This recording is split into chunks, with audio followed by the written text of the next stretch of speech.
This is BBC Radio 3. It's 12:15, time for a special edition of Music Matters live from Glyndebourne in East Sussex. Here's Petroc Trelawny. Good afternoon. Glyndebourne was founded in 1934 by John Christie, who had a dream of making a home for opera here in the heart of the Sussex countryside.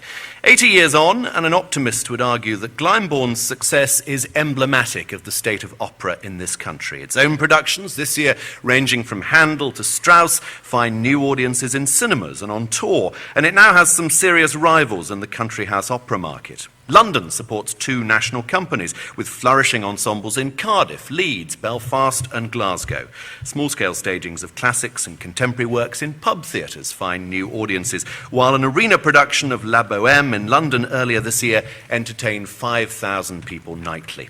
The pessimist, well, he or she might allege that the form has become overly grand, socially irrelevant and too expensive, with director-led productions sullying the masterworks and irritating an audience that is now unacceptably old, rich and white.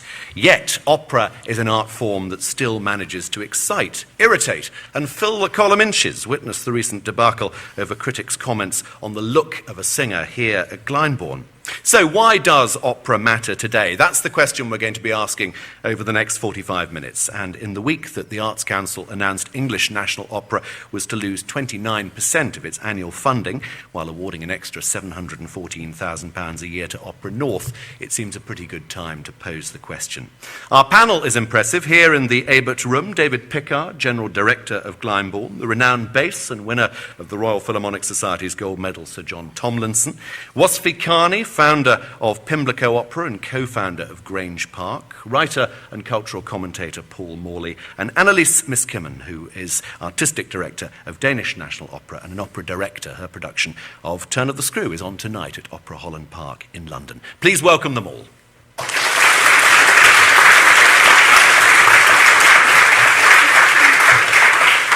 And welcome to our audience here in Glyndebourne as well. Let me start by asking each of our panellists in just a sentence or two to answer our question, why does opera matter today? Annilese. Well, I share with everyone on the planet two very interesting facts. I didn't ask to be born, and I don't have any choice about dying. And opera allows me as an individual and allows all of us as a member of a society to negotiate and ask questions about the mysterious journey between birth and death. And it does that because it's a unique art form in its combination of words, music, intellect and emotion. And I and a lot of people on the planet would feel really less enriched without it in our lives. John? Yes, I would second that very much and just add that the narrative of the music in an opera expressing the emotional journey of the characters minute to minute is a very powerful medium of expression. The obvious other thing to say at this point is that opera is appreciated by millions globally in every country on earth. There are appreciators of the art form. If there's an implication in the statement, does it matter that because it's not, doesn't have mass appeal, then it doesn't matter. Okay, we number ourselves in the millions of appreciators rather than the billions of appreciators globally, but that doesn't matter at all. Paul? Well, there's a community of connoisseurs that inevitably adore it. But what I'm interested in is whether it matters as a sort of evolving art form that pays, honour to its incredible history, or whether it's becoming a kind of equivalent of a majestic tourist destination, a glamorous experience to collect, if you like, so that as an art form it has sort of reached a dead end. It's not necessarily dead, but it's kind of undead, awaiting a kind of reanimation for the 21st century that truly means that it's carrying on, rather than just being almost like an equivalent of the Eiffel Tower. Wasfi? Opera matters today for the same reason that Shakespeare matters today, and 20,000 people every day go to the Sistine Chapel and they want to see God reaching out to Adam and giving him life, and in the same way, opera reaches out to us and speaks to us about our humanity. David? Well, it's interesting that Wasfi says refers to Shakespeare, I don't think we would have a debate saying, why does Shakespeare matter today? And I think the fact that we're having one that says, why does opera matter today, implies there is an image problem with what we have, because actually opera for me is, of all the art forms, the most extraordinary one, because as well as the creative world that we get from it, the creative impulses, the way we discover ourselves through it, it is fundamentally for me and for many others an absolutely punch in the middle of the guts emotional art form. It's that sort of intoxicating mix of the theatrical, the musical, the visual, which I think for me and for many others is completely transformational. Lots to discuss then over the next 40 minutes. As if our panel here wasn't distinguished enough, to provide a springboard further for our discussion, 5 global opera figures who work on and off stage with their thoughts on the state of the art.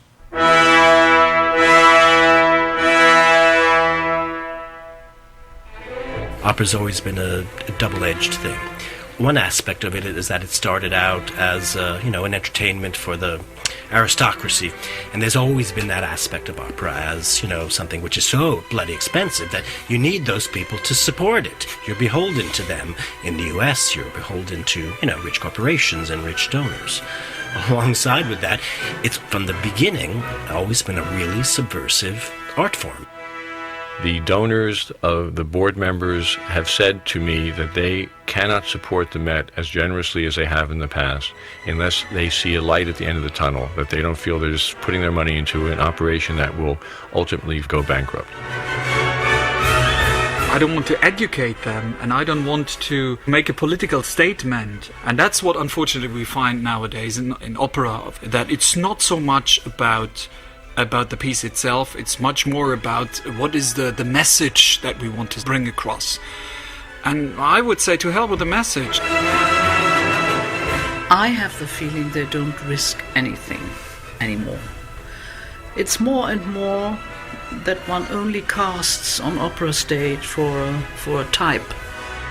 Basically, it's outmoded, the giant opera company. The whole idea of so much money and time and stuff being put towards a live performance for a limited amount of people, I don't think that's the future.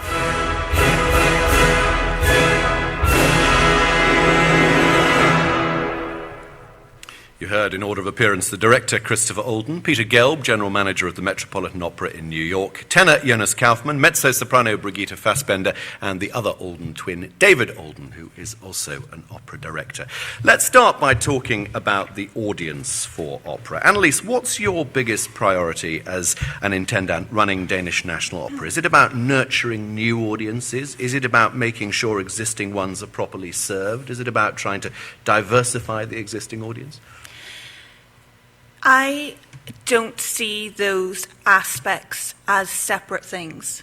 I just view the audience as one holistic group of people who are just like me, and they're getting more and more like me in the sense that they're very internationally minded. The internet now means that we have access to any kind of art form. The audience more and more is not distinguishing between highbrow and lowbrow. I call it no-brow. Because what they're looking for is an experience, and whether that is an experience of going to an opera for 100th time or for the first time, I believe that the power of the art form is its ability to touch everybody. How do you get them through the door for the first time, though? Well, I really believe that what people look for now in their relationship with a company is a relationship not just with a brand, for lack of a better word, but a personal relationship. So I do everything to personally make sure that everyone who I have access to knows that they're welcome. And of course we have initiatives with Den Jyske Danish National Opera. For example, we have opera virgins, we call them, who are people who've never been to an opera before, and I invite them and I give them a cheap ticket. And what that means is then I have over 1,000 people coming to see Akacia Cabanova, which was a premiere in Denmark. They knew nothing about it. Over 1,000 came to see Lucia di Lammermoor, which is also not a popular opera. And the reason they come is because someone like me says, I think you're going to love this. And if you don't love it, I can tell you something else you can love. And that applies actually to all my audiences. John. Yes, the important thing for me is that when you do get them through the door, as you put it, that what the experience in the Opera House is stunning, is top class, is stimulating, as David was saying. It's a thrilling experience. And I think that, most people coming into an opera house to see a good performance of La Bohème or a good performance of Marriage of Figaro, I would say 95% of the public would be incredibly enthusiastic about that. And most people who deride the idea of opera probably have not been to see a performance. I think that's probably generally true. If they come, we must make sure that they go home thrilled to bits that they were there and saying to themselves, my God, I've lived on this planet for 40 years without experiencing this before. I'm going to go again. David, you have all sorts of initiatives here at Glyndebourne to get younger people in and make available to them discounted tickets, give them ticket availability and so on. But there is a problem with one fundamental aspect of the audience, isn't there? And that's its age. If you took all the over 60s out of opera houses, there would be an awful lot of empty seats. That doesn't bode well for the form in 20 or 30 years' time. Absolutely, and that's why, as well as looking after our existing audiences, to answer your question, the new ones are equally important. And I think what we're all trying to do, certainly what we're trying to do at Glyndebourne, is to try and find as many access points as we can. As John says, there's a lot of preconception about what opera is like. What we've got to do, in whatever way it is get people to experience it, and that may be the live performance, it might be, in our case, a school's performance on our tour, it might be watching one of our web streamings, it might be somebody coming to one of our education workshops, it might be somebody taking an under-30s ticket for the festival. There are all sorts of ways in which we do it, and I think the important thing is that we have as many different ways, through different forms, to get to the art form. We're looking increasingly for younger people, aren't we, as well? People used to be a bit more complacent about this, Paul, I think, and say that, it doesn't matter because you come to classical music or you come to opera later on in life. Now, actually, you're still going to pop festivals when you're in your 40s. That's a wider problem as well, that a lot of people now enjoy music much more than they did once upon a time, and the kind of music they listen to, I think, gives them a certain sonic pleasure and creates a kind of equivalent hallucinations that opera inevitably does. And it's interesting, you say, trying to get them through the door, and they might stay. But it seems to be the problem is there's so many barriers of entry, the rituals, the image. There is. I mean, it is interesting that more people will know of what opera is without actually seeing or hearing one, because of its resonant image, and that image is a problem. And I think sometimes it's a problem that classical music shared in a wider sense, that it was so scared of being warped into an unrecognisable shape that over the last 50 years, when there's been so many fundamental changes in how people listen to and receive and enjoy their entertainment and their art, it's ended up sort of coming out blinking into a new world where everything is amplified. So opera is amplified, everything is amplified by the internet. So suddenly this fractured community of connoisseurs around the world become one slightly bigger community of connoisseurs. So it looks like opera's popular, but it's also withering. And I think for me there was something about the way that there were too many distractions and too many clinging on to the rituals for those that adored and loved it, and it alienated a new audience, both as an art form. The new people don't necessarily want to come into opera because they'll probably get the equivalent elsewhere. I often think when I do go to an opera, it's like a sanctioned acid trip for the timid. And actually, I would say, you could slightly modify that and say an acid trip, and maybe more people will start to creep in. I think it's all about how opera in the outside world is talked about, explained, without some of these sort of systems. We'll talk about image a little bit later. I just want to bring in Wasfi in, because you sort of leapt to life then when Paul used the word withering to describe the opera audience. But I leapt to life because I think I'm going to use your Grange Park Opera, an acid trip, as my strapline from now on. But not for the timid.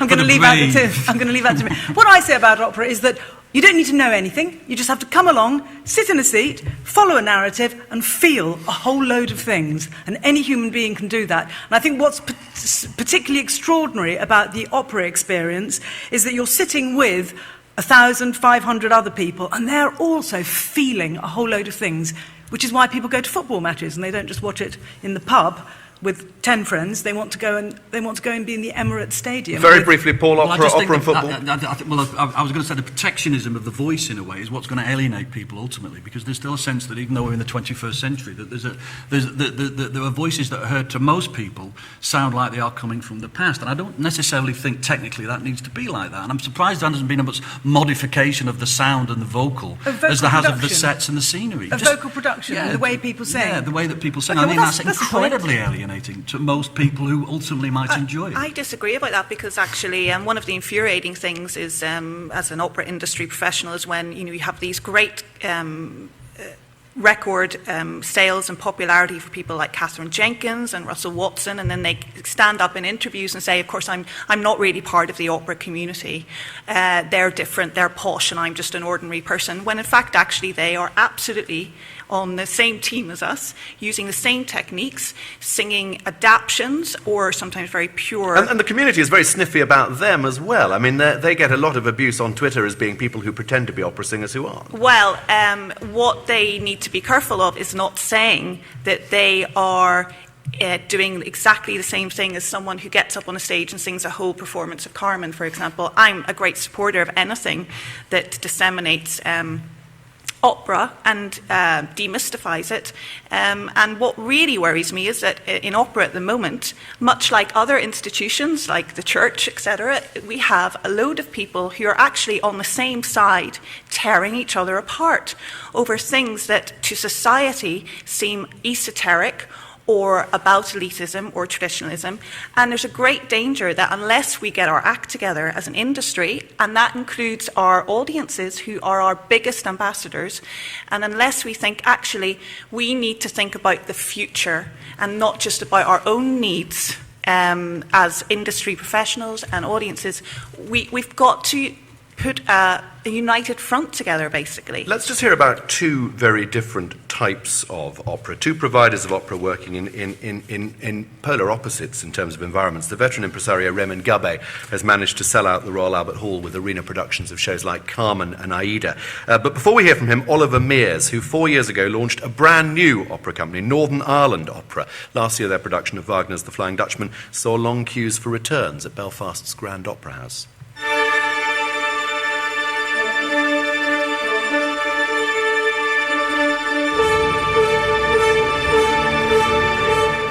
The thing that's most important is that we do have that sense of place. We are Northern Ireland Opera, and I think that we live in an era when there are more and more co-productions, and we ourselves, we co-produce, and I think co-productions are a great way of saving money and adding value and so on and so forth.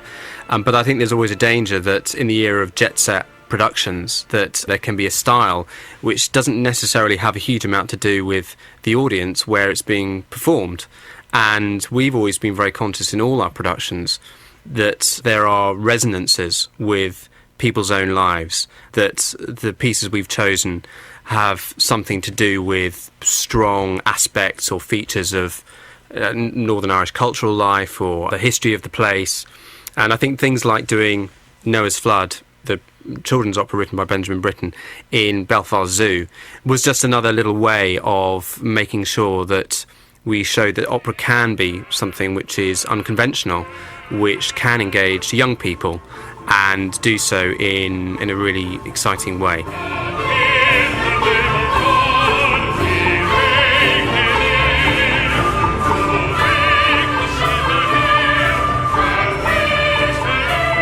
The other thing to say is that there's been an amazing amount of enthusiasm for the project in Northern Ireland. I think there was a degree of scepticism when we started, and I think that if you don't talk down to your audience and you actually challenge them and engage them, then I think they will go with you.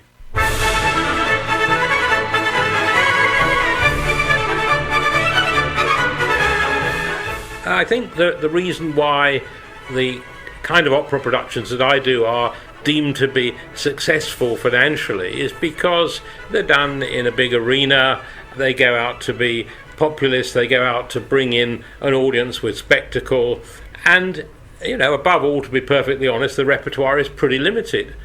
In the unsubsidised area in which I work, one doesn't have the luxury of being able to do a huge variety of different operas. It would be wonderful to. I've always wanted to do Verdi's Don Carlos at the Albert Hall because I think it would look spectacular, but I think I'd probably go bust at the end of it. So, care is needed. But I can do popular opera on that sort of scale, but the number of operas that I can do are pretty limited. Raymond Gubbe, and before him Oliver Mears of Northern Ireland Opera. Wasfi, it wasn't that long ago that people were a bit sniffy about what Raymond Gubbe was doing at the Royal Albert Hall. You know, microphones for the singers, operas marketed very much around hit arias. Do you think what he's doing is now actually just another part of opera provision? Well, I'm with Annilese. I don't think we should be snippy about anything. And I personally think we should be marketing the genre collectively. I've said this for 10 years. I said it to Tony Hall 10 years ago. We should all Who was then boss of the Royal Opera House. We should all be teaming up. And the idea that if Raymond Gubbe does well and somebody has a nice time at the Albert Hall, even though there are microphones or people are singing in a slightly modified way because of the microphone, if they have a good time there, they might come to Glyndebourne, they might come to Grange Park Opera. So it's good for me when he does well. And do you think that line of progression does exist? Absolutely, definitely exists. I've never been to the opera. I went to the Albert Hall to have a glass of champagne with my friends. It was great. I felt something. John, tell us a bit about your first encounter with opera, because you grew up in Lancashire in a Methodist community that, as you say, considered opera and theatre a bit seedy. That's true at the time, yes. My early experiences were amateur music-making experiences, and that's where I got the enthusiasm for singing, which then led secondarily to opera. I was a singer first, and then opera and theatre came along second. I'm very much a singer. I've been singing every day for the last 50 years. I would just like to take Paul on his point about the singing voice. Why do singers still sing in the old-fashioned way? I mean, there's a fundamental point about the microphone here. Now, singers sing in the way that they do because bel canto, beautiful singing, clear vowels, a good line to the music carries over the orchestra of 80 players and fills an auditorium of 3,000 people. That is the way to communicate with 3,000 people. In the Straight Theatre, Olivier Gielgud and so on used to sing more 40 years ago because there were no microphones. That styles have changed. But there is a degree of authenticity here in that, a Mozart opera of 1800 is performed now basically in the same way as it was then, roughly. The instruments are roughly, these violins have 4 strings, there are no microphones, the singers have a pair of vocal cords and a diaphragm. So the basic ingredients have not changed, and I think that's actually very important because you're referring to Raymond Gubbe, where the singers are singing with mics. They are basically singing bel canto, like opera singers do, and there happens to be a mic there.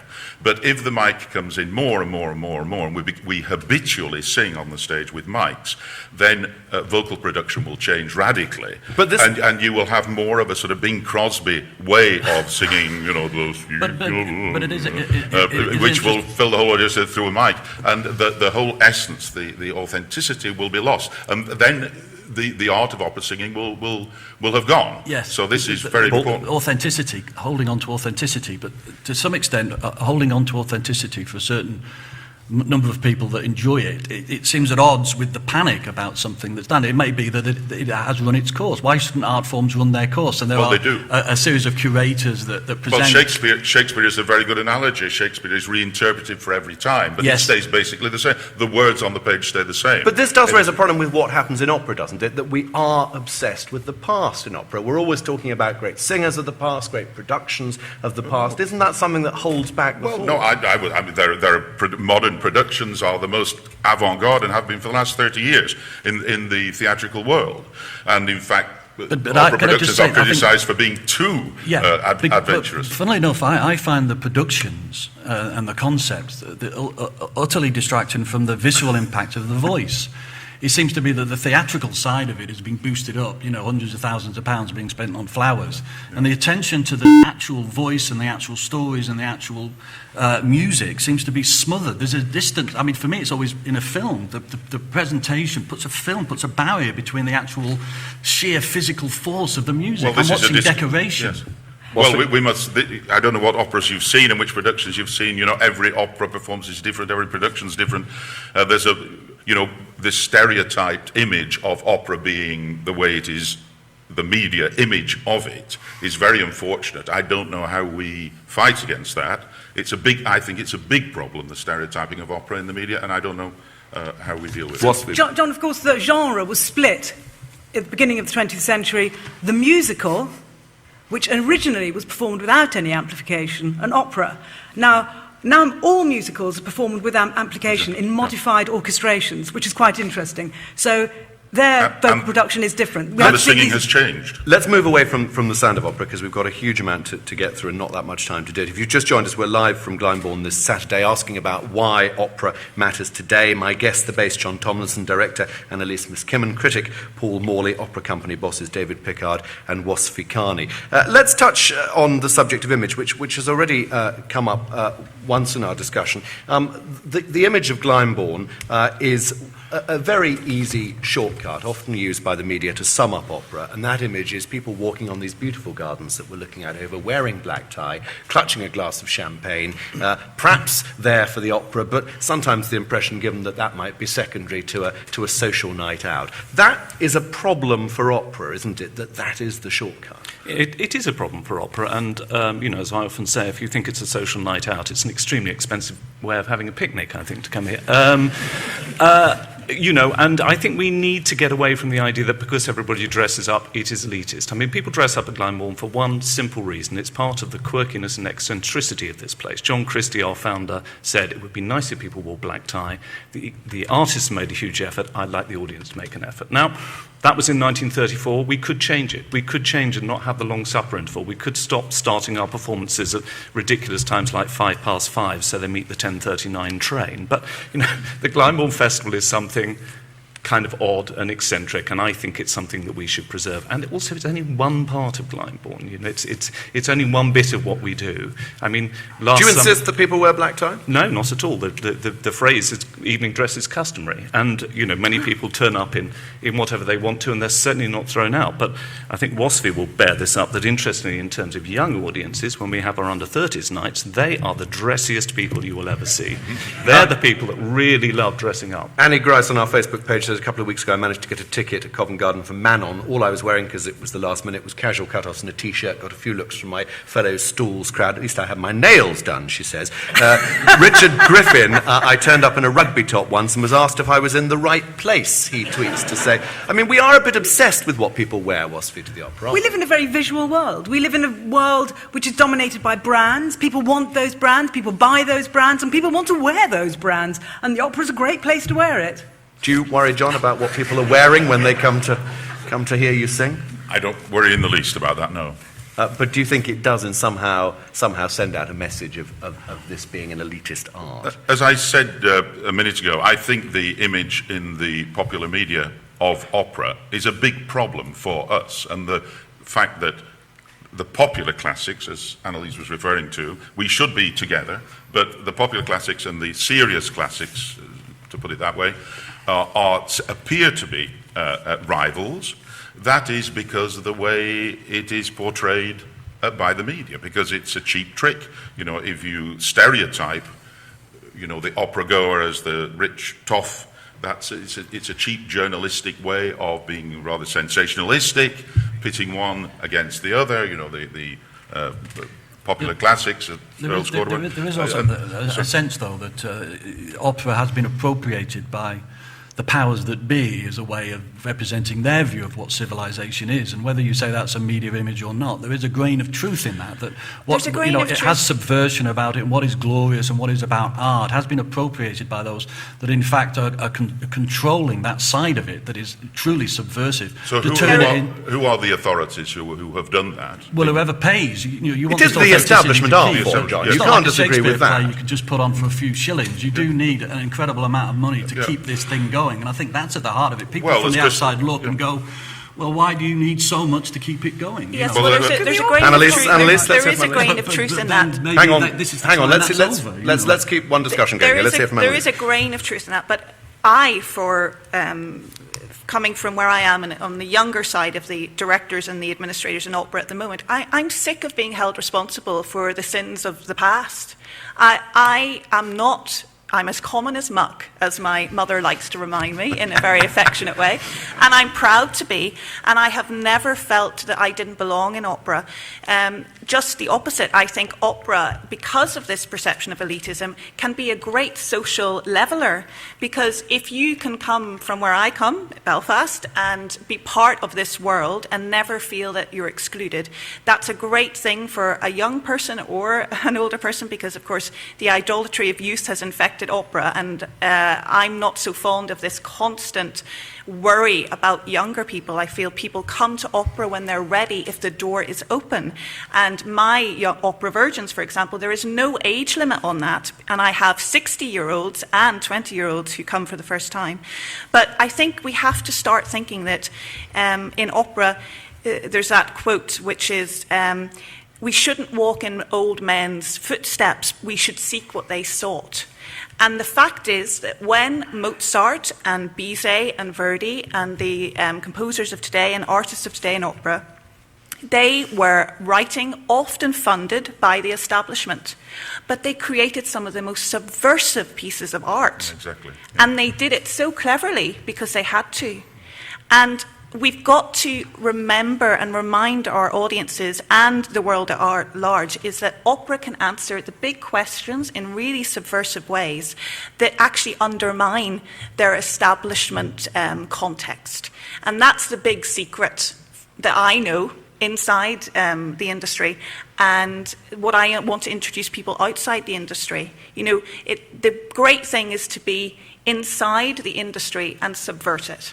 Let me just read a comment from Gavin Mist, who writes on Facebook, why does opera have to have an image? Some things you like, others you don't. Just because something appeals to a smaller sector of society doesn't mean it has a problem. I'm fed up with hearing the word elitist used against anything to do with classical music. Seedy.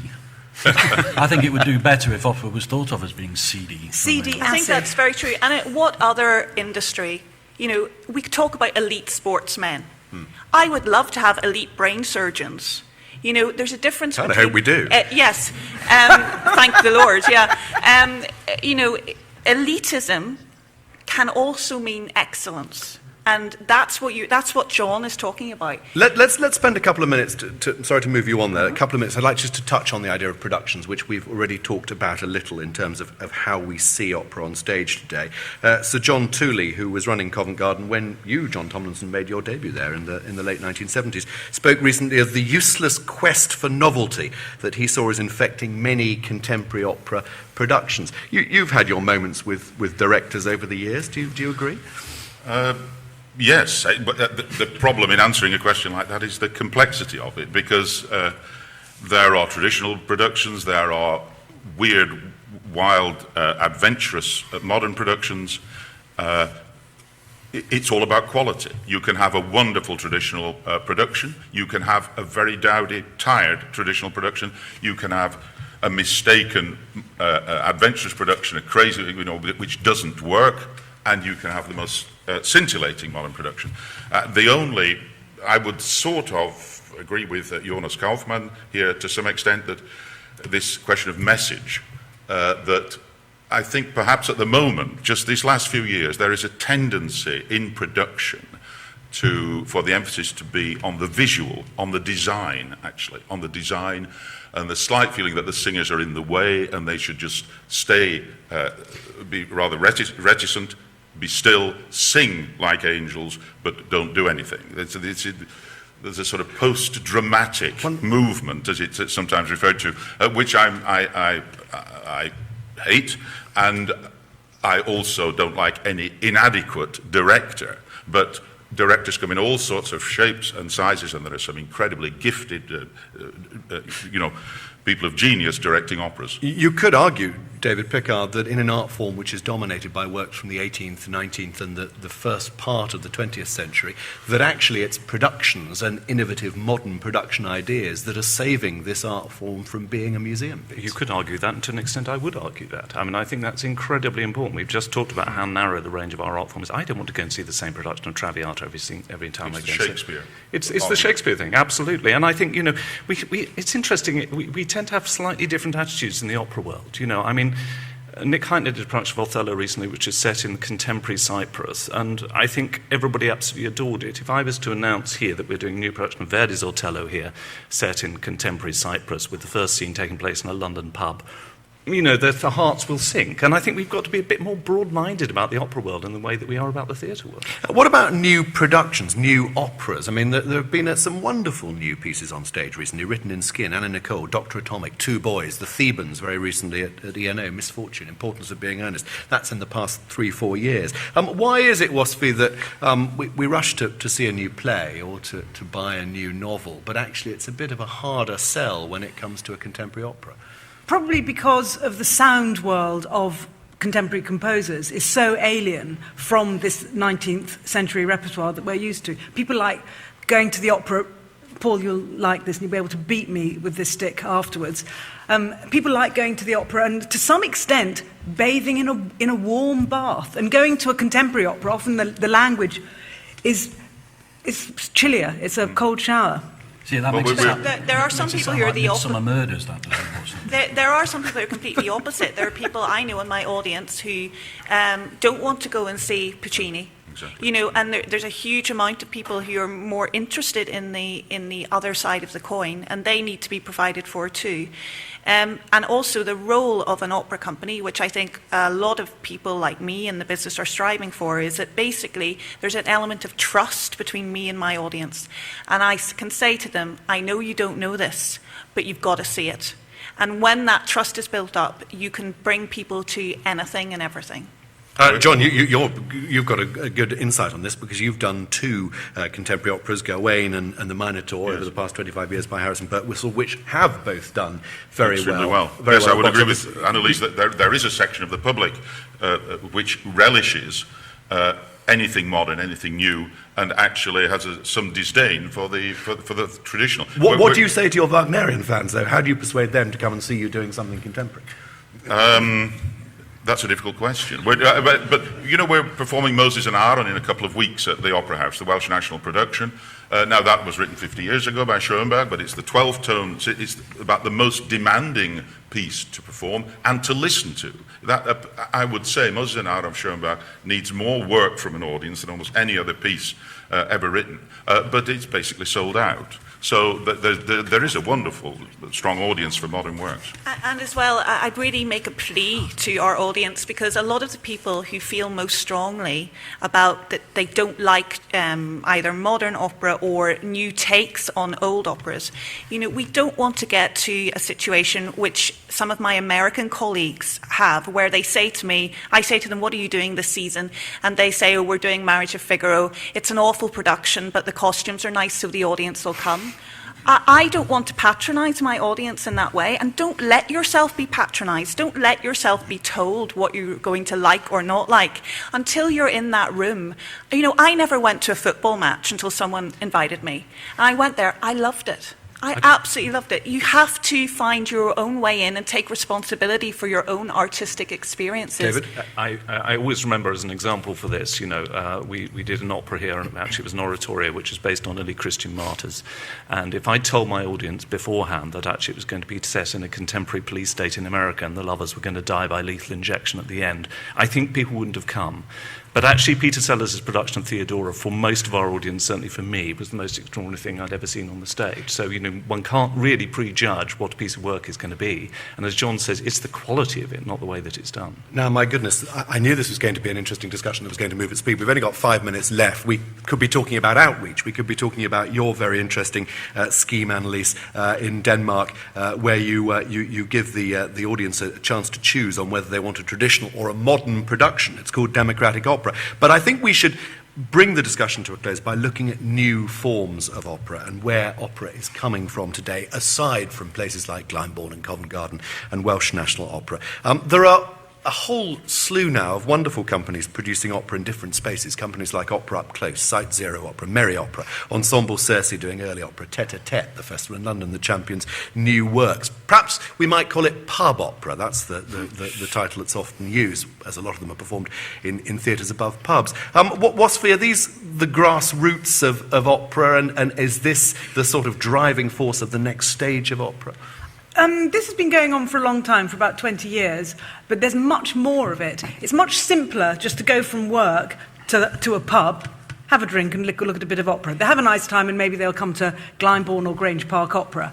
I don't know whether much of it's actually taking the genre any further forward, but it's a very important element, as Annilese says. We're not sniffing at anyone. We should all be doing this together. But it's new opera, often new opera, often about contemporary events, Paul. I mean, that is something that moves things forward, isn't it? It is, but it's still inside a bubble, and I wonder what breaks it outside the bubble, and I wonder whether there might be a clue in technology, because I don't think it's only opera that's having problems at the moment. Everything is suffering from all sorts of things. You know, television's dead, but it doesn't know it yet. You know, politics is dead, but it doesn't know it yet. Because the world's changing, and we're up against a brick wall, and we don't quite know what's happening next. And I sometimes wonder if there's that sense of defensiveness about things like opera, because it's more in the firing line in terms of people, you know, asking what it's going to do. Because in a way, everybody wants to know what the question is, whether you're a journalist or a broadcaster, anything, an artist. What are we going to do? What are we going to do? We're sticking to the moment, and I'm wondering whether the future of opera is actually a transformative area of technology and the way that you can use new spaces, but new virtual spaces. I adore the idea of this hallucinatory experience of opera being in a virtual space where we have live performance, but it's somehow transmitted around the world instantly. Well, that's what you're doing here at Glyndebourne, David. In a very spiritual way. Rose and Cavalier available to watch free online. Absolutely. But 3D, I want 3D. I want to be immersed, because I think sometimes the reduction to a screen is also bad for the image of opera, because that's not what it's like. The visual impact of opera on a screen is, again, I think puts people off. When they see televised opera, I think that puts them off. Well, now, televised opera, yes. I mean, I think there's fun enough. I think there's a difference between televised opera and opera in cinema, where you're watching it with an audience. But this is just another way of looking at opera. And actually, I know people who come and see our live performances and go and see the same production in the cinema because they see it in a different way. I'm sure many people in our audience go to the local cinema. They love the close-up nature of it. They may accept the sound isn't going to be so good, and they're not there with the live performance. But again, it's more people going to the opera, which is good. Or is it going to be? I mean, are we going to go the other way?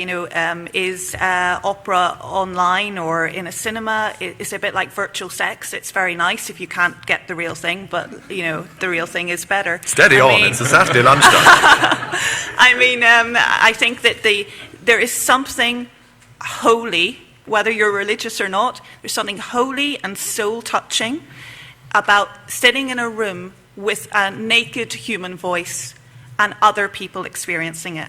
And I think in tandem with this amazing technological advances that opera will and should take advantage of, that specialness is going to be even more important, that reality, that visceral reality of being there yourself. I would just reinforce that and say that the opera live is at its best, and the rest is to some extent some form of compromise. And I would also just, about Paul's point about everything changing so rapidly, okay, a lot of things are changing, but to go back to the Shakespeare sort of argument, a lot of things are not changing. I mean, we are still born, we live for a certain number of years, and we die, and we have children, and they will die, and we will degenerate, and we eat and we work, and the basic things of life, as you began this programme with, actually remain exactly the same. In terms of telling stories, absolutely. Yeah. But I think the point is, how do we tell stories in the 21st century in ways that suit how people will be living their lives? And it will be the biggest shift in existence that there's ever been. So the problem is much wider than just, does opera matter? It's almost, does consciousness matter? Does it matter who we are, how we experience these beautiful, pure things you talk about? How are we going to get that in this remarkably strange future? That's at the heart of it. We're pretty much out of time. I just want to go around all the panel very briefly, just a sentence again, a thought, a hope for the future of opera. Wasfi. I think cinema is increasing the demand for opera. As long as there's a greater demand, there's going to be a greater supply, and we are going to now refer to opera as acid on demand. John. The public subsidy for opera is 0.5 of 1% of the total budget, which is minuscule, and every pound of taxpayers' money that goes into the arts or into opera is returned to the Treasury 4, 5, 6-fold in the form of VAT. I just want to restate that. It's often been said, but it always needs to be restated. David? Well, I think the one thing we're all agreed on to various degrees is that we do have to change the image of opera to the audience that don't know about it. And I think we all need to work to all of us working in opera and our audiences, and most importantly, the journalists that write about us, to actually represent fairly what it is about and try and encourage people to come rather than put them off. Paul? Well, I hope it evolves as an art form and helps us make sense, in the way all great art should, of our surroundings and our environment. So I truly hope, because I think it is majestic and it is momentous, that it evolves as an art form. Annilese? Well, there's dangerous times ahead for opera and exciting times, but it's survived this long for a reason, and that reason will preserve its future. We are very proud to be one of the British homes of opera on Radio 3. Joyce DiDonato and Maria Stuarda live from Covent Garden on Monday week here on Radio 3. Then Ariadne of Naxos starring Carita Matala on Wednesday the 16th of July. There may be problems with opera, but from what my guests have suggested today, it certainly seems to be an art form with a strong heartbeat and as much passion on stage as off. My guests today have been Wasfi Kani, John Tomlinson, Paul Morley, Annilese, Miskimmon and David Pickard. Thank you all very much indeed. Next week, Tom Service presents a programme from Riga, European Capital of Culture. For now, from all of us here at Glyndebourne, good afternoon. Petroc Trelawny with this week's edition of Music Matters, which came live from Glyndebourne. The producer was Georgia Mann Smith. And you can download the programme as a podcast from the Radio 3 website.